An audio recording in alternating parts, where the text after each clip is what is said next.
Hey, hi everyone.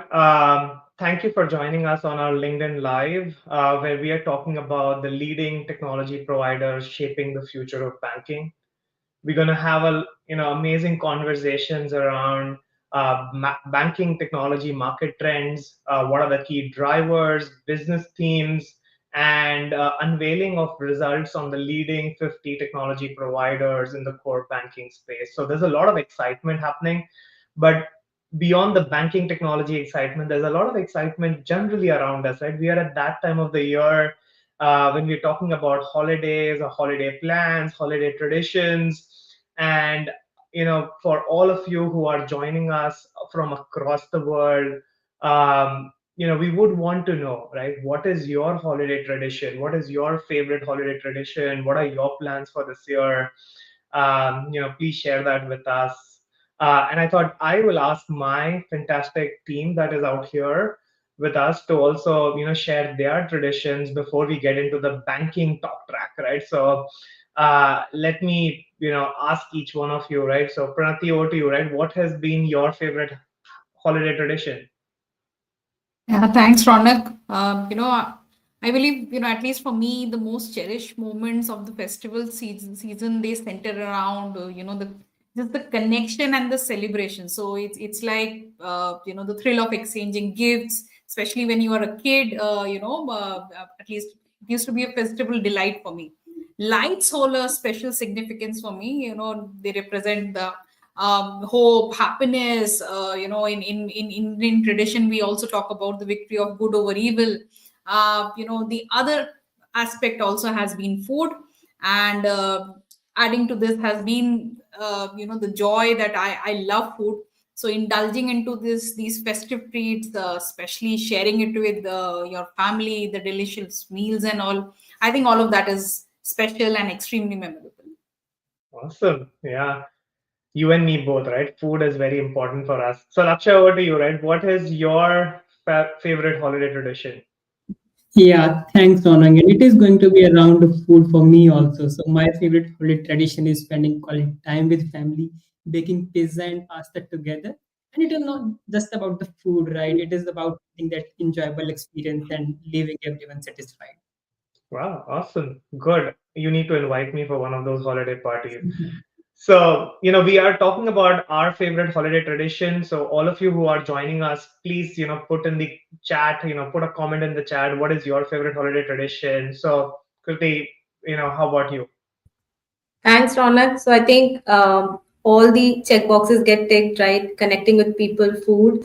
For me, also personally, festivals and these holiday season is a good time to reflect back and think on how far we have come. And I love this opportunity to reconnect with a lot of the old connections. I think this is a good time to do that, and it also makes me very grateful at times for the things that we have accomplished and hope for what is to come. So I think I really love that part where it forces me to think and reconnect with people. Awesome. Thank you. Thank you, all of you, for sharing your favorite holiday tradition. And those who are joining us right now, please put in the chat and comment us and tell us what's your favorite holiday tradition and what are you looking forward to in the coming days and weeks. At least for me, I would say, kind of decorating the house, right? Kind of making it look good, kind of, bringing people together and hosting these parties is a big theme. And we're going to do a lot of that this year. So I know we kind of swayed too far into the holiday period. I'm trying to bring us back into banking, financial services, and all the exciting stuff that we do out here. So we are here to talk about our leading 50 core banking technology providers and what are the major drivers shaping the future of banking. I have with me a fantastic panel, so I want to introduce each one of them and also introduce myself. I'm Ronak. I'm a partner with Everest Group. I lead our global financial services research and our executive insights for our CEO office program. So again, very excited to talk to you about. And I have with me Pranati, who leads our banking financial services research. Kriti Gupta, practice director, and again co-leader for our banking financial services technology research, and then Lakshay, who is an analyst with the firm and has been doing the fantastic analysis on this, right? So I think he's the core architect of this in terms of collecting the data, kind of putting it all together, and showing us the results. So we are very excited to talk about it. And I thought, talking about banking, we were trying to understand, right, what's the theme, right? What do we want to talk about? And I've seen the parallel that all of you have driven with the future of mobility and future of banking. I think that parallel is amazing, right? So as banks move a lot of value, right? They move money, they move assets, they drive that, right? They are the backbone or the infrastructure of moving the mobility of value throughout the economy. The cars and other vehicles in the mobility industry are moving people and uh, things right around the globe. And I thought there's a bit of a parallel out here, right? So mobility industry has gone through a series of modernization and significant digital transformation. Right now we have cars that are electric, connected, they can self-drive and so many other things, right? So we have seen the not just the exterior and the experience of the mobility evolve, but it's also the core engine that has evolved. But if you look at banking as an industry, we have to drive the parallel. Yes, we are talking about digital experiences using AI to drive better access to digital services, banking products. But at the same time, we also want to talk about the core of the banking, right? So this cannot be about putting a great front end and creating an exterior of the car and great experience internally, but also the core of the car that needs to drive modernization. And I thought that is the topic we want to talk about, is core banking and core modernization. And before we unveil our results and talk more about it, I thought first let's talk about what are the major demand trends that we are seeing in our conversations with our banking and capital market clients. So, Kriti, I want to start with you, right? What are the key drivers and what have you seen in the industry? Thanks for that, Ronak, and a very interesting question, very relevant in today's market trends that we are witnessing. So, if I look back, what has been one of the core reasons for core modernization, if you were to look at that? So, one key thing for enterprises to look at is these legacy systems that they have, and at times they have also modernized them. They have also progressed over time, but the thinking that needs to now come in is it's not just about how you help to modernize these systems at scale, and it is not just modernizing some of these few components, but it's about a fundamental shift in thinking, how these core banking systems can change the day-to-day operating systems of the bank, how banks operate, and in turn percolate to the end customer. So the fundamental shift in thinking is, I think, what enterprises are really looking forward to, and what we are hearing increasingly. The other piece that we are hearing on the enterprise side is, hey, okay, if I've made that thinking switch, how do I then go about it, right? So it's not just I need to change the tech, I need to be also looking at the ecosystem around it. So it's a very well-rounded ecosystem inclusive conversation that we are seeing, and that's where this entire core modernization industry is looking at. It's what we call as the golden age of core banking is upon us. This is interesting, right? And again, Kriti, as I reflect on this, the golden age of core banking, right? What does your analysis say about the core modernization activity? Yeah. So we had some very interesting findings when we were doing this study globally, and we were trying to understand what are these demand trends that drive some of these core modernization activities. So if I were to look at the geographic view first, I think no surprises there. North America holds the bulk of the market share in terms of the core modernization deal activity by value, right? So we are seeing North America to be that leading geography, having that maximum share, and then we see EMEA, APAC, and UKI coming in behind in North America in terms of the deal activity that comes in. At the same time, what is interesting is while North America is holding that lion's share of the market in terms of the core modernization activity, an analysis of the publicly announced last 4 years deal database and what the activity of the enterprise is suggests some few other interesting pieces. So notably, what we are seeing, EMEA is leading the activity in terms of the deals that are getting signed, how enterprises are looking to modernize their journey. In fact, a third of the core modernization activity in the world in the last 4 years can be attributed to EMEA as a region, which I think points to another interesting trend, how the core modernization conversations are picking up. It is also to do with how the digital maturity has been traditionally for the enterprises in the region, along with the supporting surround ecosystem of the regulators, the regulatory compliances, how the fintechs are thriving in the scenario. So a lot of these things are contributing to it. And in fact, we again see APAC, North America also having the deal activity. Lastly, on the enterprise side of the house, right? See, this activity is not uniform across small, mid, and large size banks, and we have all heard that how the enterprise journey varies based on the size because it percolates into their priorities. Our analysis suggests mid-sized banks are the one that are holding a major share of this pie, which is again very interesting because mid-sized market and the mid-sized segment is what is driving this activity, and it is accounting for I think close to 40-45% of the market that is in this core modernization activity globally. So I think these are some of the key findings we have.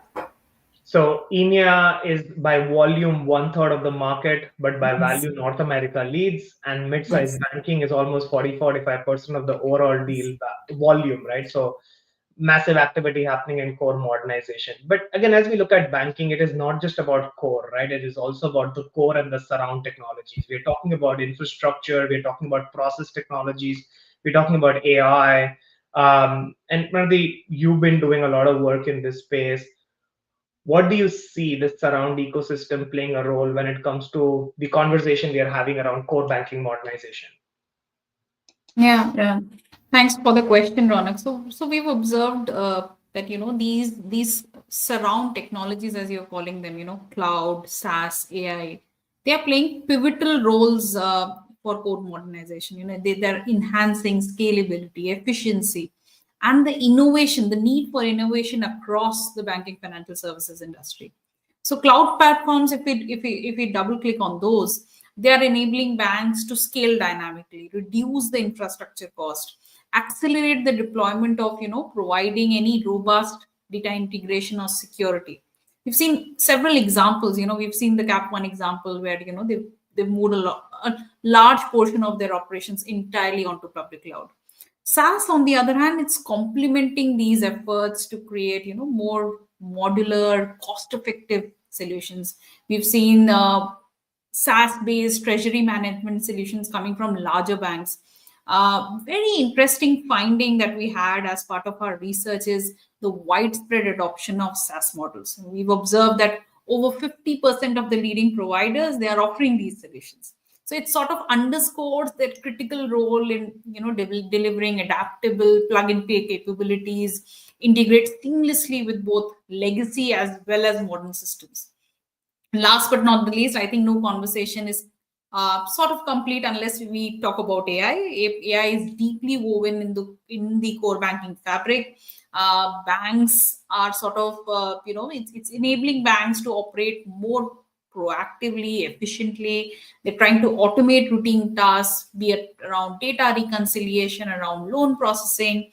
AI is reducing the operational costs and errors. Additionally, AI is also enhancing the customer interactions. A lot of focus on personalization, through virtual assistants, predictive analytics. I think all of that we have been talking about. Financially, again, these technologies, they're reducing the upfront capital expenditure, through pay-as-you-go models. So all of that evolution in terms of the cost structures is also happening. Today, these advancements have made code modernization, more accessible, more flexible, and much more efficient. So this is tying back to Priti's point around that this is the age for, code modernization. Wow, that's amazing. So, core modernization that is not just enabling you to run better, but allowing you to change and drive the velocity of change by using all these surround technologies, the power of cloud, the power of democratization of data and AI, and infusing into your business operations. That's amazing. I know we are starting to get some questions also. One question that I see is who are the top three vendors winning these core banking deals? And the good thing is we have done that analysis. We're going to talk about that. And what we'll also do is our team will put a link in the chat around downloading the complimentary abstract where we have done the analysis and you can see the results across the leading providers winning deals in North America, EMEA, UK, and Ireland, and APAC. And we have identified who are the ones who are announcing the most number of deals in each of these regions. So we do have that, and we have a lot more other recognitions coming our way. So Jay will definitely answer these questions as we go along. But before we talk about each region and the deals that folks are winning, I think it's time to talk about who are these leading 50. At least show us that who are the top 10 and the leading 50. So can we have the drum rolls please, and then get to the results, right? So okay, so we'll see where's our band, and can we have the drum rolls out here? Okay, amazing. So we have the top 10 of the leading 50 core banking technology providers. And Lakshay, do you want to talk to us about this one? Yeah, so it's the moment you all have been waiting for, the top 10 of the leading 50 core banking tech providers. So we have spent time today discussing themes such as core modernization, SaaS-based delivery models, and the growing influence of AI. And all of these trends, are kind of validated by the leading 10 providers. So these the providers such as FIS, Pfizer, Finestra, Oracle, Temenos, all these providers are setting benchmarks in cloud native platforms, I will say, along with AI integration and SaaS based delivery models. And these providers enable banks to meet customer expectations along with the regulated demands and the competitive pressure also. And providers with a shared focus on innovation, scalability, and tailored solutions. So providers such as TCS, Infosys Finacle, DXC Technology, Jack Henry, and Sopra Banking Software. So these providers are also empowering banks to unlock new opportunities in the digital banking era. But what unites all these providers is their ability to empower banks to modernize their core system. Having said, with tailored, innovative solution that enhance both agility and customer experiences importantly. And for the rest of the 40 providers on our list, which you can download from the complimentary abstract from the link. So a common thread we have seen is the strong focus on developing cloud native solution, embedding AI capabilities, and enabling open banking ecosystem. And this kind of aligns with the industry's biggest theme also, which is building scalability, supporting innovation, and creating a seamless banking experience for the end customer. And these providers, the leading 10 providers of our leading 50 report, are truly driving transformation in unique ways across regions and across different segments. I think that's important to underscore out here, right? So there is so much innovation happening in the core banking space. This research is all about recognizing and celebrating all of this. And we did a massive landscape sweep, right? Again, so many, like almost 90 plus core banking technology providers were prioritized in our phase two of our research, and then finally 50 came out of it. And these are important, right? They're all innovators, they're all disruptors.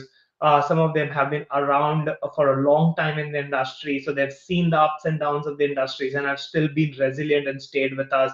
So there is a lot going on out here. So we do want to congratulate all the work all the core banking technology providers are doing. And again, this is an amazing recognition of all the work out here.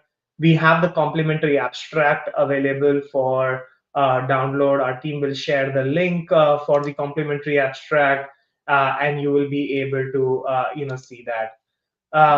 So the next thing that I did want to talk about is we did so many different recognitions, right? So one of the questions was, okay, who are the recognized providers in North America, in Asia Pacific, in EMEA, and other regions, right? And the other piece was, okay, what are the different recognitions in terms of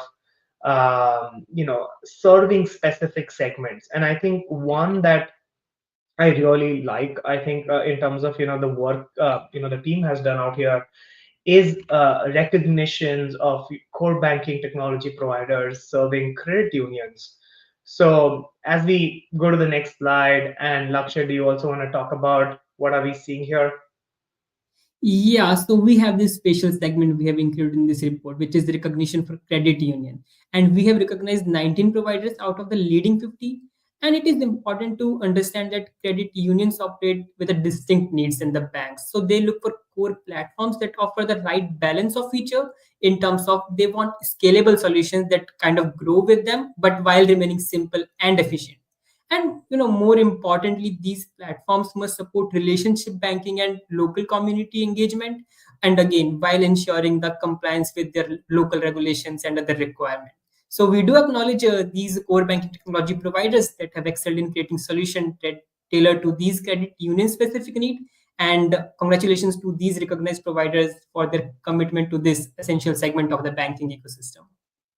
Yeah, and it's important, right? So if you look at credit unions, community banks, small banks, uh, the folks who are focusing on the micro SMEs in the banking space, I think these are very critical segments. They are the backbone of the industry, driving financial inclusion, as Lakshya said, engaging with the community, and making sure that at the grassroots level we have strong financial inclusion. And that is where providing technology that is resilient, scalable, and adaptable to the unique needs of these institutions is something that we wanted to recognize as credit unions make the decisions to modernize. Because one of the things we have seen is there is a strong appetite from credit unions, community banks, building societies, and a lot of these smaller banks who are saying, yes, we want to get modern technology, move to modern core systems, and drive better experiences for our employees, for our customers.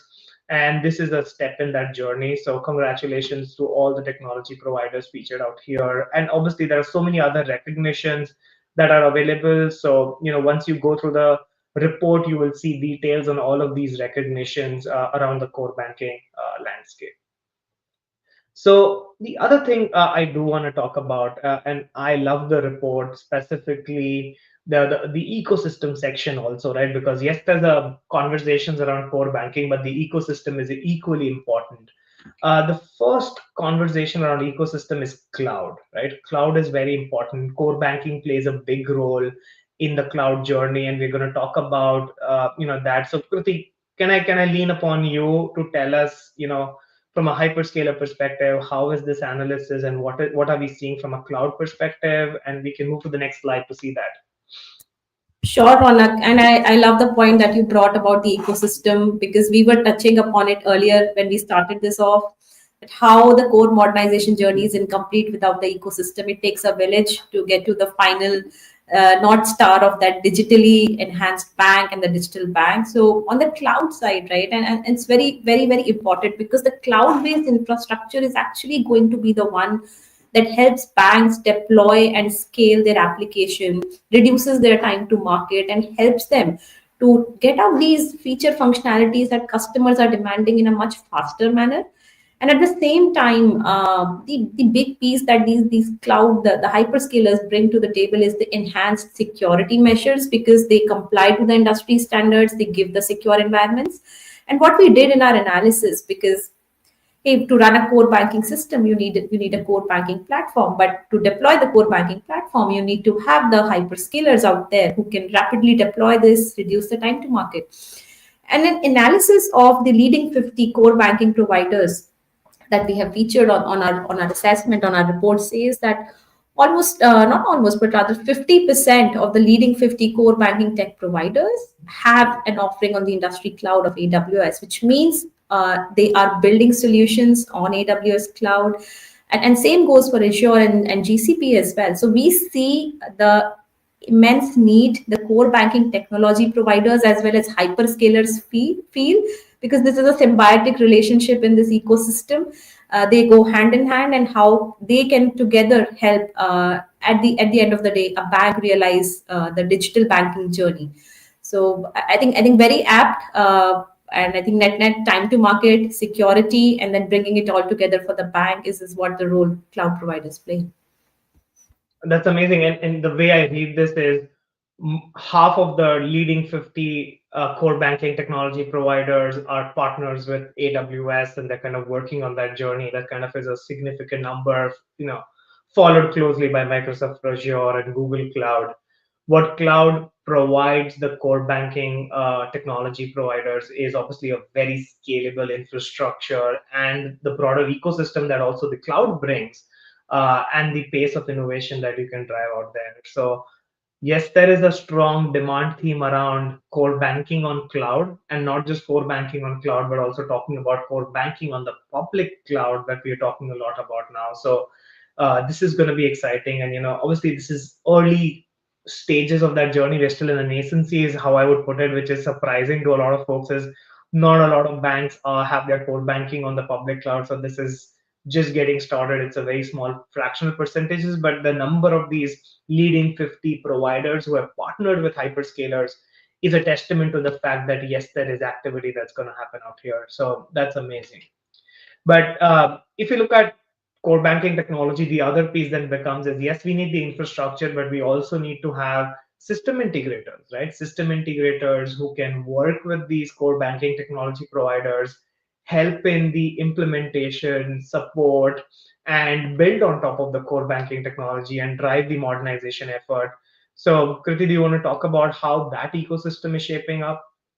Definitely, Ronak. I think this was one of the most interesting and one of my favorite pieces of analysis that we did in our research, because the system integrators are a crucial part of enabling this core modernization journey, because they make modernization achievable and believable for enterprises of all scales and sizes.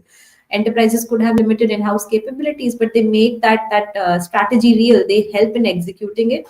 At the same time, I think what is interesting to see and what is really important to also see is the shift that is happening in the perspective of what SIs bring to the table, right? So the role is more beyond they help us deploy and integrate software solutions. No, but they bring that comprehensive approach. They have the grassroots knowledge. They know the business architecture, process optimization, and how to balance risks as you undergo that core modernization journey. So I think the role of SIs has evolved a lot, and I think this is where Lakshay, I would want you to also talk about the analysis that you did about the SI ecosystem, because this was quite interesting. Yeah, thanks, Kriti. And yes, SIs do play a very important role in enabling successful core banking transformation. And I will put it serving both as a strategic partner as well as the technical partner for the banks. And yes, 76% of the leading 50 core banking technology providers partner with SIs, which kind of highlights that their integral role in managing these complex transformation and scale. So these partnerships kind of range across level of engagement. As you can see, like we have created three buckets: less than 10%, 10 to 20, more than 20, which shows the ecosystem diversity. So bunch of these providers with different ranges focused on specialized transformation, while a few demonstrating scalable expertise and growing influence, and a few establishing themselves as go-to partners for these large-scale transformation and the comprehensive transformation. What essentially makes them indispensable part of this ecosystem is their, as Kriti highlighted, is the ability to accelerated time to market, optimizing cost is second, and obviously enhancing the overall operational effectiveness.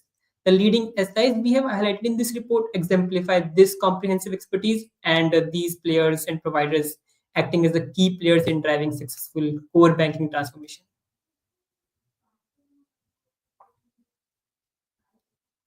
Perfect. No, again, thank you, Lakshay. And again, these are 24, 25 watt, system integrators, service providers who are driving innovation in the core banking modernization journey. They are the ones who are, working towards defining the target state architecture, driving the technical, architecture, but also the overall roadmap design, thinking about the integrations, and training a lot of people on these core banking technologies so that clients have best in class talent who understands the ins and out, the challenges and the complexity that comes with core banking modernization, and then drive towards this story out here. So this is really powerful as we see all of this come out here.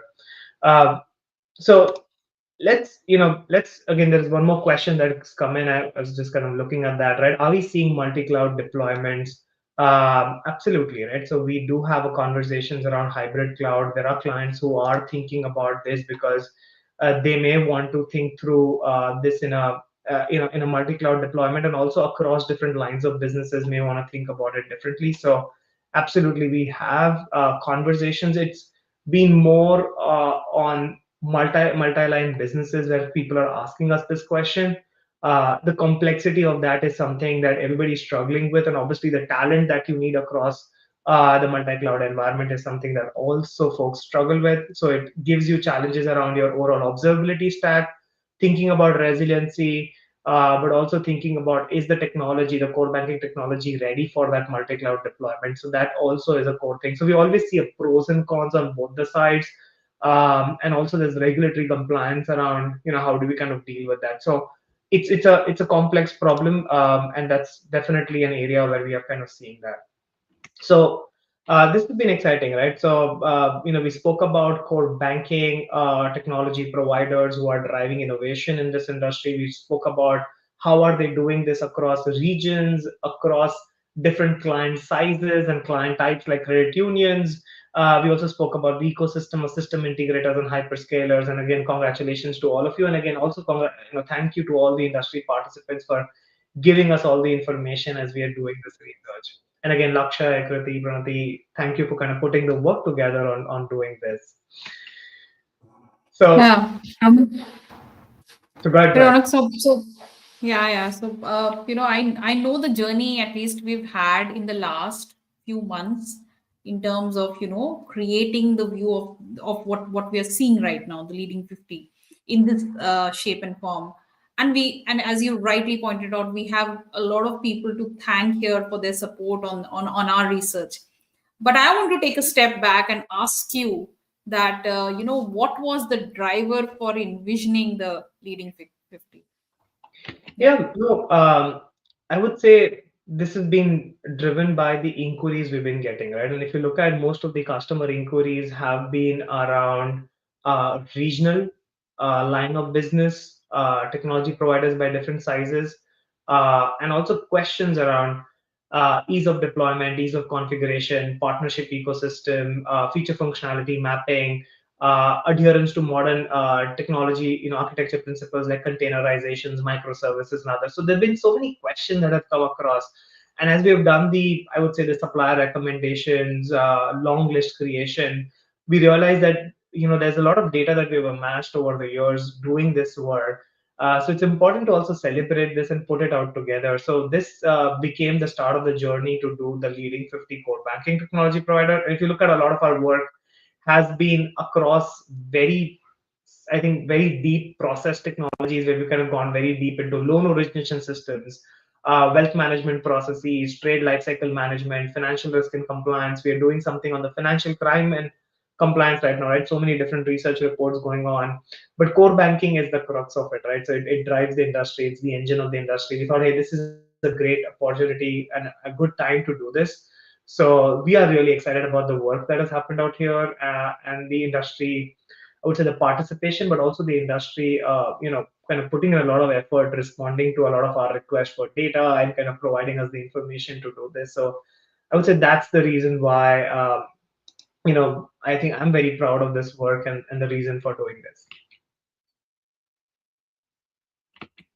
And that's quite interesting, I think, Ronak, because it's a journey in itself, how the leading 50 was envisioned and how the shape and form it is today, like Pranati said.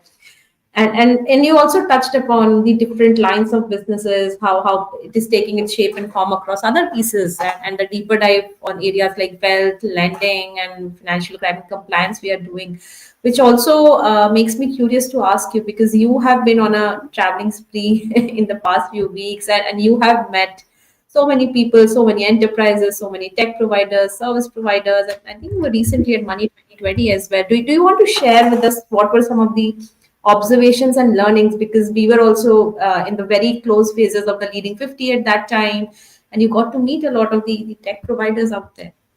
Yeah, uh, absolutely. So I would say, there are a few reflections, and as I reflect and I kind of try to structure my thoughts around this, the first big one was the industry opening up and saying, yes, this is a great initiative that Everest Group is doing, right? Hey, you're kind of building the long list, and so that there is opportunity for a lot of innovators to come in, because a lot of the analysis that we have done in the past only feature the top 5 or 10 or 12 providers on our 2 by 2 matrices, but the rest of the industry doesn't see that recognition. So the idea was to create the longer list, the ability to kind of map the ecosystem and then build this by geographies, by the different lines of businesses, and also different types of core banking systems and the work they do across banks of different sizes.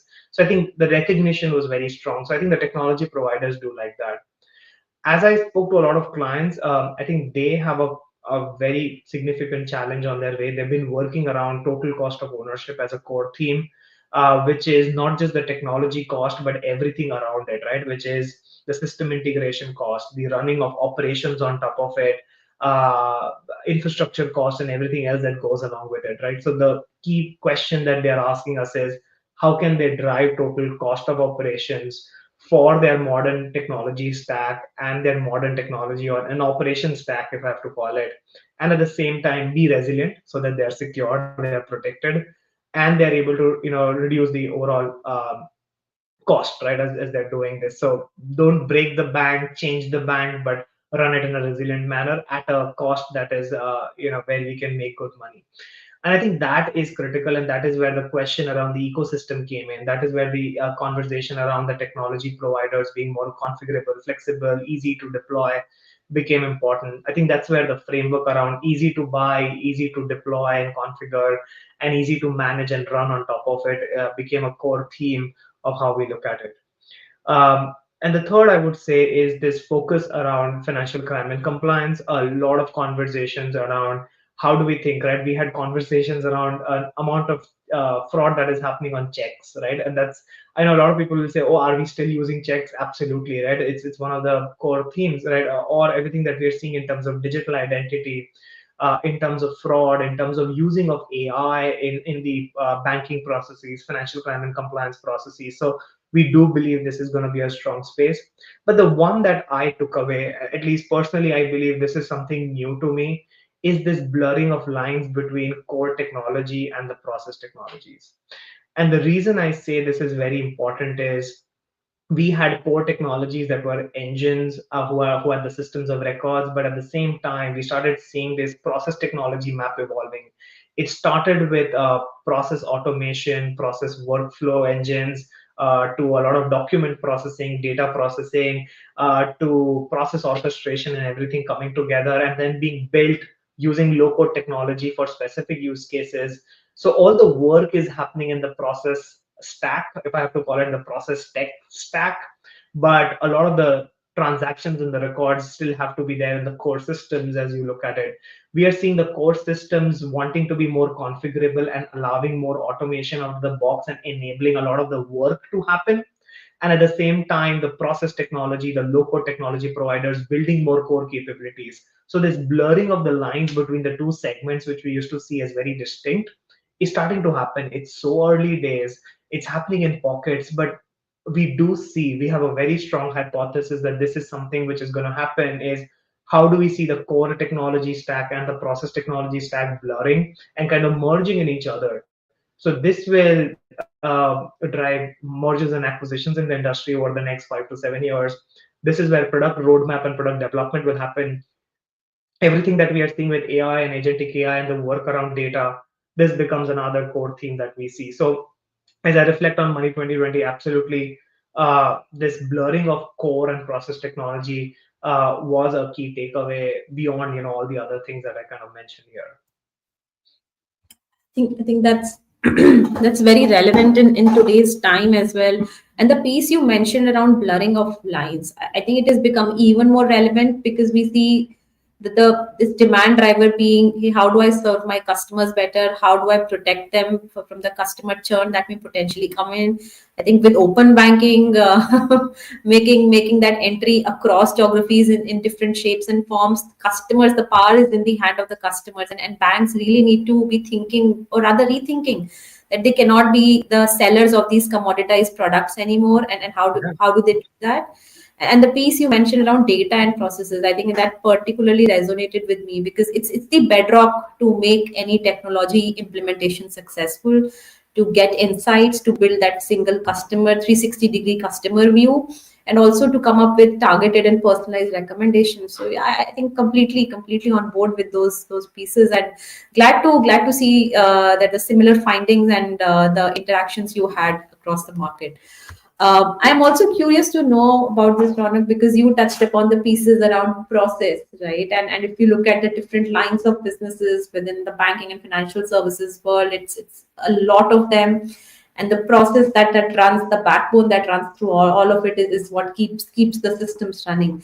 And Yeah. so, I know leading 50, we have talked about it, but what do you see is coming up next in terms of the research that we do on the tech side?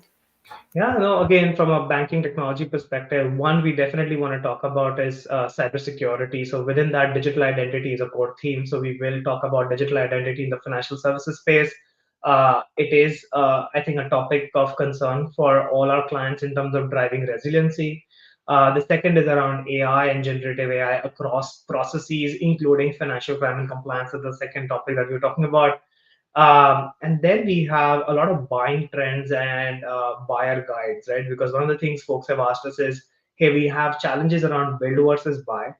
We have questions around what's the best of the breed approach. How do we think of the overall technology stack, and what should be our playbook as we look at modernization decisions? So a playbook on modernization decisions across lines of businesses right now. And Kriti, you're working on the wealth management right now, which is going to be very powerful, but also similarly in other lines of businesses as we look at in the financial services space. So definitely that is going to be important. Open banking is going to be a core theme with CFPB 1033, right? Again, 1100 banks and financial institutions have to drive compliance by 2030. It's a huge number over the next 5 to 6 years. So there's a lot of activity that's going to happen out here. It's going to start with consulting, advisory, but it's going to get into a lot of technology integrations, API layer setting up. So the open banking and the API management layer is going to open up, and there's going to be a lot of opportunities. So we're going to track that space very closely. And again, a lot of other exciting updates. So feel free to reach out to us if you have questions around our research agenda for next year. Do download the complimentary abstract of the core banking technology leading 50 reports that's out there, and reach out to us with more questions. I know we have a few questions in the chat. Let's answer those before we close. But again, if there are any other questions from folks who are listening us live, or the ones who listen to the recording later, please reach out to us and share your questions. We had one question: is what is the outlook for deals next year? I think one of the reasons we did the leading 50 is we believe the outlook of the deals is very positive. We are actually seeing a lot more. One of the things we've seen is Middle East as a market. We continue to see core banking modernization deal. Second, I think Kriti already talked about Europe as a whole. But I would say Southeast Asia also is a market now that is heating up in terms of overall core modernization deal. Followed by Americas, across Latin America, and as we look at North America, we are seeing activity in the US, in the Canada market as well. And these are driven by digital banking transformation, payments transformation, and in some cases, legacy that they want to kind of work around with, including mainframe. Maybe the core technology is not the reason why they're doing it, but the cost of managing the mainframe is the reason why they may want to think about moving. So we do expect the deals coming up. Some of that depends on the overall economic environment and how the growth shapes up for the industry, but we are positive on that front as well. So core modernization absolutely is one theme. And the other question that we have is around system integrators and the preference for system integrators. Again, there are certain technology providers who do have their, who have their in-house system integration arms. I think the clients are very comfortable working with a single provider who can give them the technology and the advice and the system integration. And at times, they always are asking about reinforcement from third-party suppliers because they want to have talent in the market around these platforms. So they'll keep pushing these suppliers to build more talent, specifically around implementation advisory. So that's always there. So I would say SIs play a very core role in the core modernization, the consulting and system integration providers. And banks do look to them for their advice, their guidance as they're looking for the core modernization activity. So I think that's all from our end. Pranati, Kriti, Lakshay, thank you for the amazing work on the leading 50 technology providers, core banking technology providers. There's a lot more to come. I hope everybody enjoyed the discussion today, and feel free to reach out to us with more questions. Thank you, everyone. Thank you everyone for joining in. Thank you. Bye bye. Thanks everyone. Bye bye.